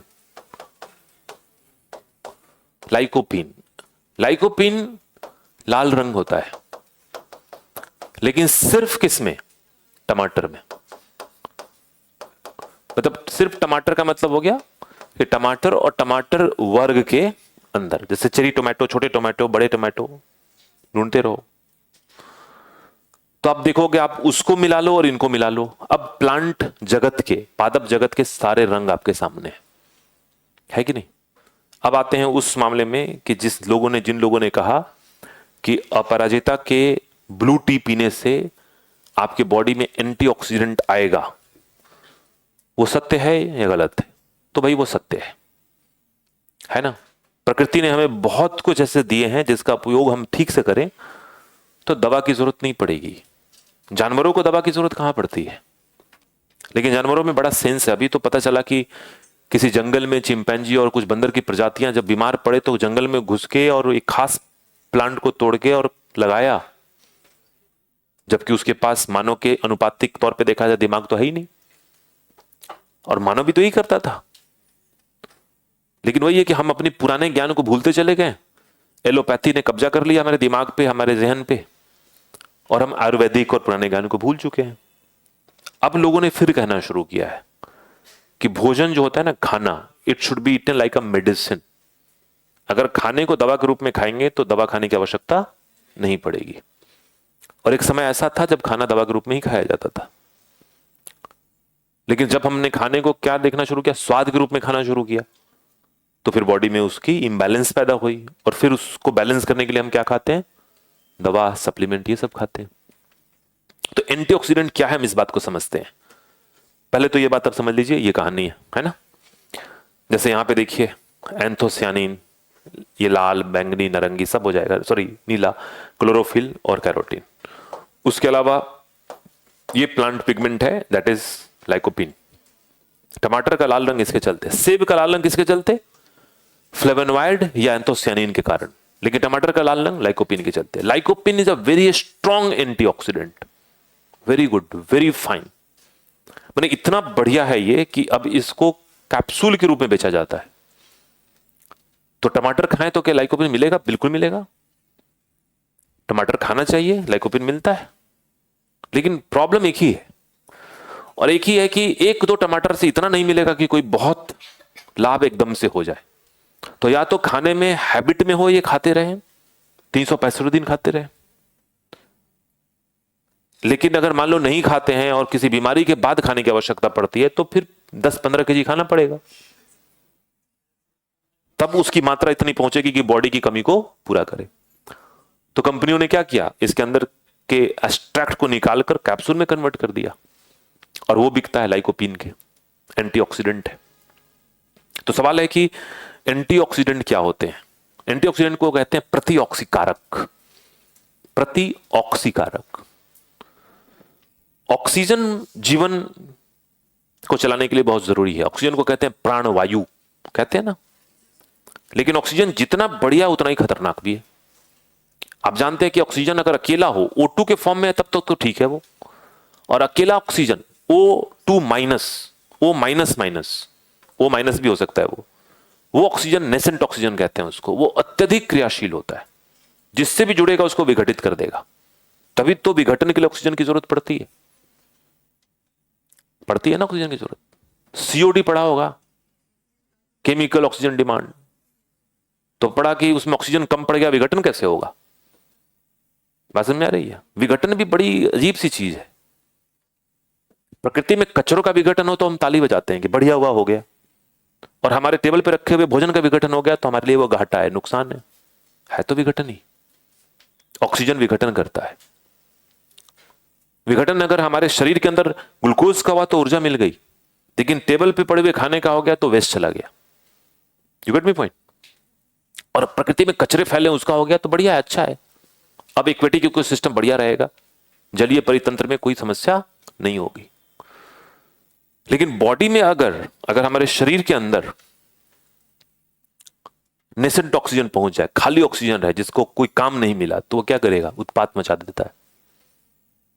आपने पढ़ा ना कि हमारे बॉडी में 5000 प्रकार के जैव रासायनिक अभिक्रियाएं चलती हैं।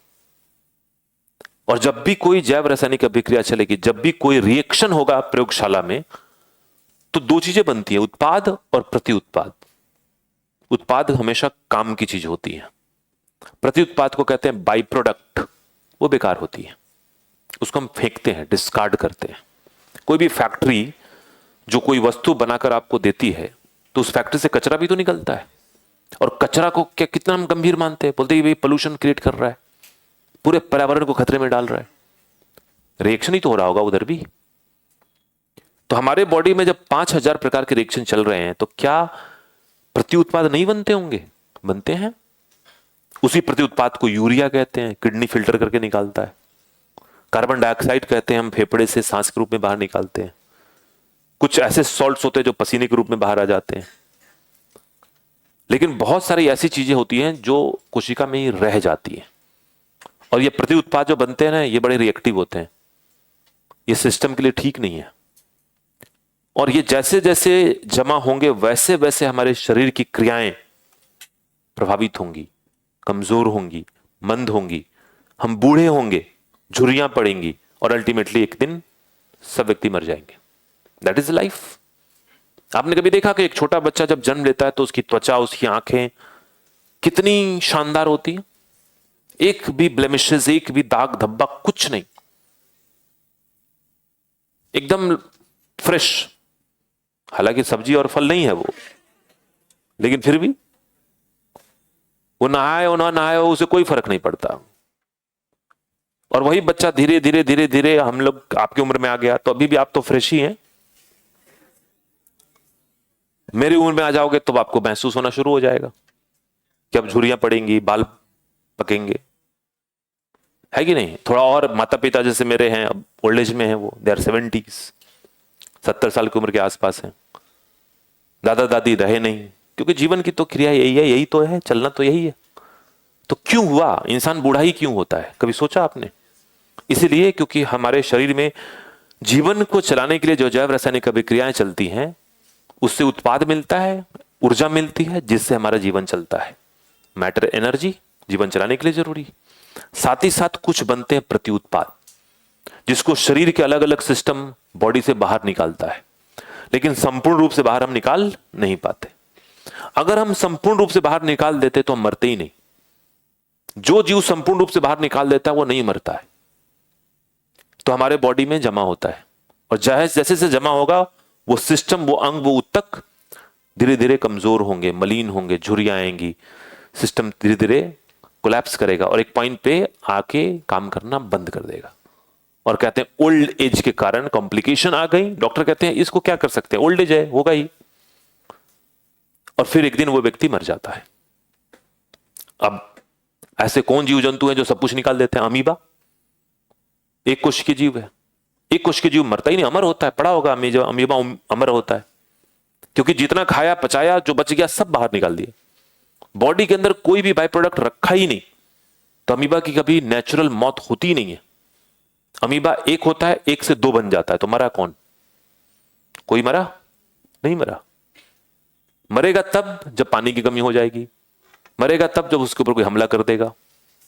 लेकिन प्राकृतिक तौर पे उसके जीवन चक्र में मौत जैसी कोई चीज है ही नहीं। एक अमीबा खाना पीना खाया, बड़ा हुआ, दो में कन्वर्ट हो गया, तो जन्म ही तो हुआ, मरण कहां है वहां। लेकिन जैसे जैसे सिस्टम कॉम्प्लेक्स होगा, वैसे वैसे उसके अंदर बाई प्रोडक्ट को, प्रति उत्पाद को, कचरों को निकालने की क्षमता पूर्ण रूप से नहीं रहेगी। निकालने के लिए है, किडनी तो कचरा ही निकालता है, आंतों से कचरे निकल जाते हैं, पसीने से निकल जाते हैं, सांस के थ्रू भी कुछ निकल जाते हैं, लेकिन कुछ मात्राएं रहेंगी। इसलिए उम्र बढ़ते के साथ साथ कॉम्प्लिकेशंस भी बढ़ते हैं, यही रीजन है। तो पहली बात कि हम अगर ये चाहें कि शरीर में कचरे कम बने, तो शरीर में हम जो पहुंचा रहे हैं उसको भी बैलेंस तरीके से पहुंचाओ। ये नहीं कि जो मर्जी वो खाए जा रहे हैं, जिसकी जरूरत है वो भी, जो जरूरत है नहीं भी। बात समझ में आ रही है? इसलिए कहते हैं ना, फूड इज मेडिसिन। क्योंकि जितना अकारण खाएंगे उतना ही कचरे ज्यादा बनेंगे। भाई एक फैक्ट्री चल रही है, उस फैक्ट्री में उत्पादन हो रहा है, उत्पादन के लिए जो कच्चा पदार्थ है वही भेजो ना। उत्पादन के लिए कच्चे पदार्थ आपने भेज दिए एबीसी, एबीसी से उत्पादन होगा, कच्चा पदार्थ यही है, तब भी कचरे बनेंगे। लेकिन पता चला एबीसी भेजा, उसके साथ XYZ भी भेज दिया, पिज्जा भी भेज दिया, बर्गर भी भेज दिया, है ना, तो क्या हो गया? एक्स्ट्रा भेज रहे हो, कचरे ज्यादा बनेंगे। इसी को जंक फूड कहते हैं। क्यों कहते हैं जंक फूड? क्योंकि पहले ही कचरा है वो, बॉडी तो बाद में बनाएगा ना, वो तो खा ही रहे कचरे के फॉर्म में। तो ये सारी चीजें जाके जो क्या करती है ना, अंदर में कचरों की या बाई प्रोडक्ट को और ज्यादा बनाती है। इस बाई प्रोडक्ट को हम कहते हैं, इनको कहते हैं हम फ्री रेडिकल्स। क्या कहते हैं इनको? फ्री रेडिकल, मुक्त मूलक, हिंदी में कहते हैं मुक्त मूलक। फ्री रेडिकल बहुत ही प्रतिक्रियाशील होते हैं, ये रिएक्शन करते हैं। ये इतने रिएक्टिव हैं कि इनको रिएक्शन करना है किसी चीज से, और बॉडी में इधर उधर घूमते हुए जाके किसी से रिएक्शन कर लेंगे। बॉडी में सब कुछ परफेक्ट है, कोई रिएक्शन की जरूरत नहीं है, और अगर ये रिएक्शन कर ले तो बिगाड़ेगा ही। जब आप इस कमरे में आते हैं अंदर तो एक एक कुर्सियां अच्छे से लगी होती हैं, लगी होती हैं? नहीं लगी होती है तो बताओ, फिर मैं क्लास लेता हूं उनकी। नहीं, देने की जरूरत ही नहीं है, सिस्टम शुरू से हर क्लास के बाद 45 मिनट का गैप होगा ताकि चेयर्स अच्छे से हो। आप जब क्लास में आए तो आपको एहसास हो कि भाई ठीक है, हम अच्छी जगह पर पढ़ने जा रहे हैं, दिमाग में कोई अगर टेंशन है तो वो भी दूर हो जाए, है कि नहीं? माहौल ठीक बना रहे। लेकिन अगर गार्ड भी खड़ा होता है वहां पे, बोलेगा अभी नहीं जाने देंगे क्योंकि अभी हमारे अंदर सफाई चल रहा है, आपको लगता है कि चले जाते तो क्या ही हो जाता, हम उधर जाके कोने में बैठ जाएंगे। लेकिन मान लीजिए कि सब कुछ ठीक ठाक है, एकदम व्यवस्था परफेक्ट है, एवरीथिंग इज परफेक्ट, और एक व्यक्ति आ गया, वो फ्री रेडिकल टाइप है, स्टूडेंट ही है लेकिन मुक्त मूलक टाइप है। उसकी आदत है जाते जाते कभी इसको मार दिया ऐसे, कभी इधर ऐसे, होता है ना कई लोग। और वो आके इस परफेक्ट चीज में कोई एक चीज बदले, वो बोले कि मैं कुर्सी तो हिलाऊंगा ही, तो वो अच्छा कर रहा है बुरा कर रहा है? बुरा ही कर रहा है। तो body is already in perfect position, एक मुक्त मूलक बना, वो रिएक्ट करेगा। तो रिएक्ट करेगा तो अच्छा करेगा बुरा करेगा? बुरा ही करेगा। मुक्त मूलक कभी अच्छा करता ही नहीं। यही रीजन है कि जैसे जैसे उम्र बढ़ती है वैसे वैसे फ्री रेडिकल बढ़ती है, क्योंकि उतना ही पुराने जैव रासायनिक विक्रियाएं चलती आ रही है, कचरों की संख्या उतनी बढ़ती जा रही है, और उतनी ही अधिक रिएक्शंस होंगे बॉडी में, उतनी गड़बड़ियां पैदा करेगा, और गड़बड़ियां हमारे बॉडी में अंदर और बाहर दोनों जगह दिखती हैं। तो कैसे किया जाए, क्या किया जाए, इस फ्री रेडिकल को रोका कैसे जाए? ये तो पहुंच जाता है। तो उस फ्री रेडिकल को रोकने के लिए हमें चाहिए एंटीऑक्सीडेंट। अब ये ऐसा आदमी है, ये विधायक का भतीजा है मान लो, ये कह रहा है कि हाँ हमको तो भाई रोक ही नहीं सकते आप। गार्ड भी डर गया है, वो बोला कि ठीक है जाओ सर आप, और आके 3-4 कुर्सी हर बार हिला देता है। तो उसको रोकने का एक तरीका यह है कि उसके साथ उसके दोस्त को भी अंदर भेज दो, पहले ही भेज दो उसको, और बोलो कि वो जैसे आएगा गेट पे ही उसके कंधे पे हाथ रख देना, और दोस्त क्या हाल है, सब ठीक है ना? उसको इंगेज कर लो अपने में। जब अपने में इंगेज कर लिया तो कोई कुर्सी वुर्सी नहीं लाएगा। तो ये जो दोस्त अंदर बिठाया है ना, वो है एंटी ऑक्सीडेंट। बॉडी में बना फ्री रेडिकल, वो कहता है रिएक्शन करेंगे, तो हमने एक ऐसे केमिकल डाल दिया जो खड़ा है, आओ रिएक्शन करो, हमसे कर लो रिएक्शन, बॉडी के किसी भाग से मत करो। तो रिएक्शन कर लिया, दोनों शांत हो गया। You get me point? तो इसी को कहते हैं एंटीऑक्सीडेंट। तभी लोग कहते हैं ना, आपने जो भी एंटीऑक्सीडेंट के बारे में जाना होगा, लोग कहते हैं जो चीज प्रचलित हो गई वो है कि एंटीऑक्सीडेंट का सेवन किया जाए तो बुढ़ापा नहीं आएगा या देर से आएगा। सबसे प्रचलित लाइन यही है। ऐसा नहीं बुढ़ापा नहीं आएगा, देर से आएगा, ये बात सच है, या प्रभाव धीरे धीरे प्रकट होंगे, ये भी बात सच है। तो एंटीऑक्सीडेंट कहां से मिलेगा? भोजन से मिलेगा, कहीं बाहर से नहीं मिलेगा, भोजन से मिलेगा। Vitamin C is a very good antioxidant, vitamin E is very good antioxidant, lycopene is antioxidant, carotene is antioxidant. तभी देखोगे कि कुछ लोग कहते हैं कि आपके भोजन में जब आपके थाली में जब भोजन हो तो उस भोजन में कच्चे पदार्थ की मात्रा ज्यादा हो और रंग ज्यादा दिखे। It should B colourful. अभी नहीं कि होली का रंग डाल दिया, नेचुरल कलर ज्यादा हो, सैलेड्स हो, फ्रूट्स हो, कलर्स ज्यादा हो। क्योंकि देख रहे हैं ना आप, कलर्स में ही 3-4 कलर तो आपके एंटीऑक्सीडेंट निकल गए। एंथोसियानिन एंटीऑक्सीडेंट, ये सब एंटीऑक्सीडेंट है। बॉडी में ये पोषक तत्व के रूप में ज्यादा कारगर नहीं है, लेकिन फ्री रेडिकल के साथ ये चिपक जाते हैं, उसकी प्रतिक्रियाशीलता को जब्त कर लेते हैं, रोक देते हैं। बात समझ में आ रही है? तो यही कहानी है। तो ये आपका जो है ना फ्री रेडिकल है, देख लीजिए, खूंखार ढूंढ रहा है कहां रिएक्शन करे, कहां काटे। और ये जो है आपके एंटीऑक्सीडेंट है, ये कहता है कि आओ हमारे साथ, शरीर के कोशिका के और उसके अंगों को छोड़ दो। मामला वही है। बच्चा शैतान है तो शैतान बच्चे को अगर आपने छोड़ दिया घर में, तो कांच का इधर तोड़ दिया, कांच का उधर तोड़ दिया, तो उसको क्या कर देते हैं, एक बॉल दे देते हैं, लो बॉल भाई अपना, फंसे रहो इसी में। तो बच्चा फ्री रेडिकल है, उसकी स्वभाव है तोड़ना। हमने एक ऐसा बॉल दे दिया जिसकी हमारे घर में कोई खास आवश्यकता नहीं है, बस खेलने के लिए खरीद के लाए और उसको दे दिया, उसी में उलझा हुआ है वो। तो that ball is what antioxidant. ठीक है, पूरी लिस्ट है। अब कई लोग इस पे अब सोच रहे होंगे कि पूरा लिस्ट मिल जाता तो आज ही से सेवन शुरू कर देते है ना। तो देखो आप, विटामिन सी, कौन सी ऐसी चीज है जो आप नहीं खाते हैं बताइए आप? सब कुछ है ना। बस यही है कि पिज्जा में नहीं मिलेगा, बर्गर में नहीं मिलेगा, समोसे में नहीं मिलेगा, वो फ्री रेडिकल ज्यादा बनाएगा। नेचुरल है, ग्रेन्स है जो हम अनाज खाते हैं, दाल है, कॉलीफ्लावर है, ओट्स है, लौंग है, मसाले टर्मरिक है, कॉफी टी है, ग्रेप्स है, ये देखो आपको ग्रीन लीफी वेजिटेबल्स हैं, फ्रूट्स हैं, बीजों के तेल हैं, बीज के तेल, राइस बार्न ऑयल और ये वो नहीं, बीज के तेल, मूंगफली का तेल, सनफ्लावर बीज का तेल, सोयाबीन का तेल, मस्टर्ड ऑयल और फ्रूट्स हैं, यही सब तो है। लेकिन वही है ना कि हम नहीं खाएं तो अब हम क्या लेते हैं? सप्लीमेंट लेते हैं, विटामिन सी के कैप्सूल, विटामिन ई का कैप्सूल, सेलेनियम बहुत मुश्किल से मिलता है, मिट्टी के थ्रू मिलता है हमें सेलेनियम, और किसी अंडे वंडे में थोड़ा बहुत होता है, वो भी चाहिए 55 मिलीग्राम मिलता है, 5-7 मिलीग्राम। एक ही है जिसका नाम है ब्राजील नट, उसमें सेलेनियम होता है 500 मिलीग्राम 1 ऑunce में, बड़ा महंगा, 700 रुपए का 250 ग्राम आता है। हाँ जी, सेवन कुछ नहीं। हाँ जी, दिक्कत तो यही है ना कि लोगों को लगता है कि पैसे से खरीदेंगे तभी होगा, ऐसा नहीं है। बचपन से अगर आदत है हेल्दी खाने की,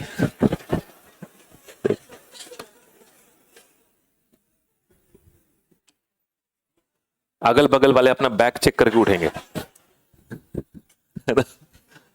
लिखो एंटीऑक्सीडेंट। च्यवनप्राश जो है ना, हाँ बस हो ही रहा है, समय हो रहा है, कोई टेंशन नहीं। च्यवनप्राश जानते हैं, आयुर्वेदा है ना, वो बेस्ट एंटीऑक्सीडेंट है, शानदार, क्योंकि उसकी पूरी कहानी है, कहीं उसकी कहानी लिखी, च्यवन ऋषि थे, च्यवनप्राश में च्यवन ऋषि थे, माइथोलॉजिकल बिलीफ है, ऐसी पौराणिक कहानी है। अब सत्यता है कहानी, उसमें मैं कभी नहीं जाता क्लास में, आप कहानी मान के सुन लीजिए, आप सत्य मान के सुनिए, आपकी मर्जी है। मैंने जहां पढ़ा कहानी के रूप में पढ़ा तो उसमें यह था कि च्यवन ऋषि थे, और ऋषि मुनि जो थे वो उस समय ऐसा होता था कि वो बैठ जाते थे तपस्या पे, भीषण तपस्या पे बैठे वो, और तपस्या पे बैठने पे फिर वो होता था कि बस 1000-2000 साल बैठते थे वो लोग, क्योंकि पुराने जमाने में उस पौराणिक कथाओं के हिसाब से व्यक्ति की आयु 5000-10,000 साल होती थी। ऐसा नहीं होता था कि 100 साल में निपट गए, वो 100 साल भी क्या, 70-75 तक में खत्म कहानी। ठीक है, तो च्यवन ऋषि साहब 1000-2000 साल तपस्या पे बैठे हैं, भीषण तपस्या, उठ ही नहीं रहे। जब भी कोई ऋषि तपस्या पे बैठते थे तो माइथोलॉजी में, पौराणिक कथाओं में, एक व्यक्ति ऐसे हैं जिनको बड़ी तकलीफ होती थी, इंद्र भगवान को। उनको लगता था कि हमारा ही कहीं सिंहासन न मांग ले, क्योंकि देवता लोग के वो राजा थे। तो इंद्र भगवान तपस्या भंग करने के लिए भेजते थे अप्सराओं को, है ना, कि भाई जाओ और उनको मोह माया में फंसाओ, ताकि वो अपना इसी में उलझ जाए, तपस्या टूट जाए और त्रिदेव प्रकट ना हो, और ऐसा ना कि हमारी राजपाट चली जाए। तो ऐसे ही भेज दिया उन्होंने किसी अप्सरा को, अप्सरा गई, उन्होंने जो च्यवन ऋषि थे उनको रिझाया, उनकी तपस्या टूट गई। रिझाना ही कहते हैं उसको, टूट गई। तो फिर अब च्यवन ऋषि क्रोधित नहीं हुए, हर जगह ऋषि क्रोधित नहीं होते, उन्होंने कहा तपस्या पूर्ण हुई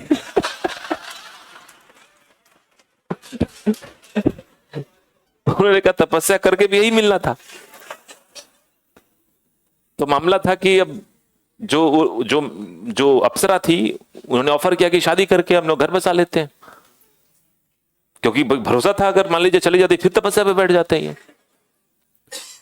फिर इन्होंने कहा कि ठीक है शादी तो कर लेंगे, लेकिन मैं तो 2000 साल से बैठा हूं किस पे, तपस्या पे, तो मेरी उम्र हो चुकी है।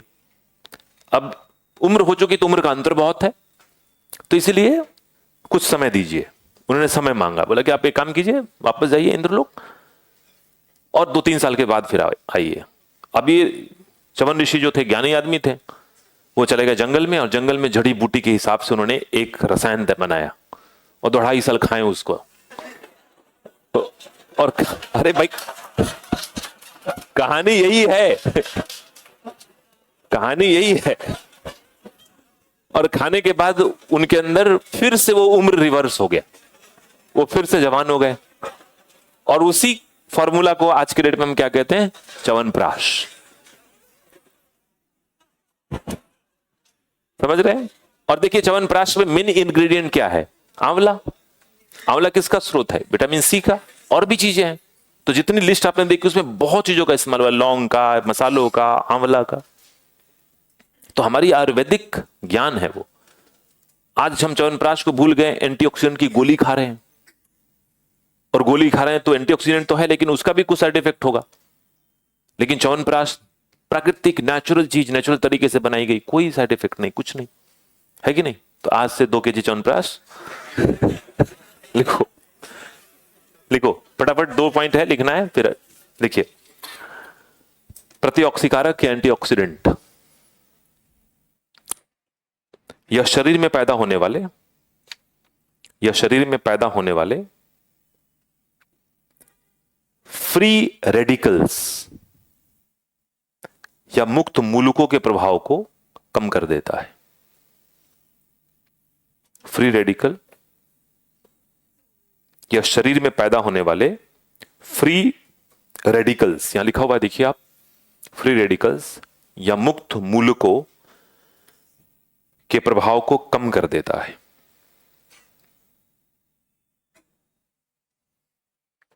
जिससे मुक्त मूलकों से संबंधित, जिससे मुक्त मूलकों से संबंधित खतरे कम हो जाते हैं, खतरे कम हो जाते हैं।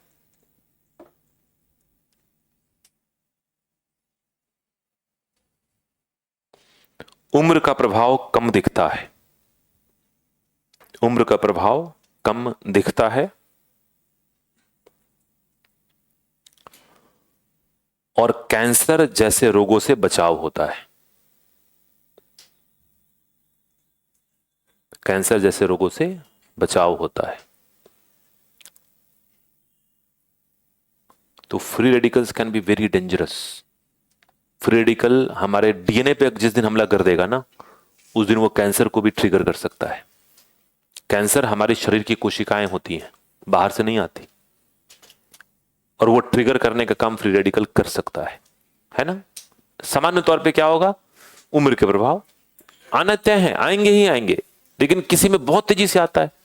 उसके पीछे 2 रीजन है, आनुवंशिकता भी है, और उसकी रहन सहन, फूड हैबिट और जिस परिवेश में रहता है वो भी है।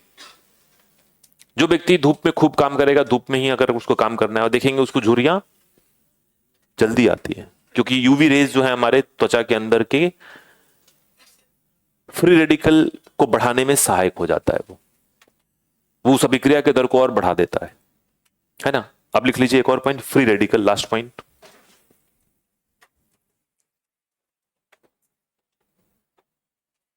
फ्री रेडिकल, और लिखें, शरीर में होने वाली, शरीर में होने वाली जैव रासायनिक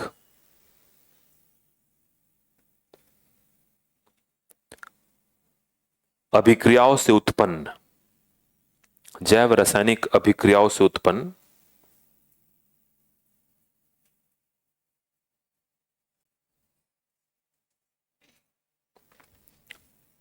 अत्यंत सक्रिय प्रत्युत्पाद, अत्यंत सक्रिय प्रत्युत्पाद, इसकी मात्रा, इसकी मात्रा जंक फूड, जंक फूड प्रदूषण, जंक फूड प्रदूषण और विकिरण के कारण, विकिरण के कारण बढ़ जाती है। विकिरण मतलब रेडिएशन, है ना। लिखिए एंटीऑक्सीडेंट के एग्जाम्पल में क्या है, इसके एग्जाम्पल लिख लीजिए वहीं पे। Vitamin C, vitamin E. Vitamin E तो खूब यूज होता है, आप देखें ना कॉस्मेटिक्स के ऊपर लिखा होगा विटामिन ई युक्त, हेयर ऑयल विटामिन ई युक्त, क्रीम विटामिन ई युक्त। ई तो डाल ही रखा है हर जगह। और फिर वहां पे ये भी लिखा होगा एंटीऑक्सीडेंट है। ये सब शब्दावलियां हैं, भरोसा मत कीजिएगा इस पे। वो सब ऐसे ही है, क्या काम किया नहीं किया कोई भरोसा नहीं है, बिकॉज उसकी कोई गारंटी नहीं है। वो मेडिसिन नहीं है, कॉस्मेटिक्स है, और कॉस्मेटिक्स की कोई गारंटी कंपनी लेती नहीं। जिसका भी एड दिखता है टीवी पे वो दवा नहीं होती, दवा का एड दिखाई नहीं सकते। कंपनी जब दवा बनाती है तो सरकार के साथ एक करार करती है, और करार में ये कहती है कि हम ऐड नहीं देंगे। डोलो 650 का ऐड आया, एजिथ्रोमाइसिन का ऐड आया, एमोक्सिसिलिन का ऐड आया, नहीं आएगा, कभी नहीं आएगा, कभी देखेंगे भी नहीं आप, पोस्टर तक नहीं देखेंगे आप। तो जितने के भी ऐड आते हैं वो दवा है ही नहीं, वो कॉस्मेटिक्स है या ओवर द काउंटर ड्रग है। सेरिडोन का ऐड आएगा, विक सेक्शन 500 का ऐड आएगा, ये ओवर द काउंटर। इसके लिए सरकारी या डॉक्टरी पर्चे की आवश्यकता नहीं है, और जिसके लिए डॉक्टरी पर्चे की आवश्यकता नहीं है कंपनी उसकी गारंटी नहीं लेती। सिंपल है। वो सारा खेल किस पे चल रहा है, भरोसे पे, और भरोसे तो हमेशा ही टूटते हैं, है कि नहीं? तो चलिए कल मिलते हैं फिर नेक्स्ट क्लास में, फिर आगे की बात करेंगे।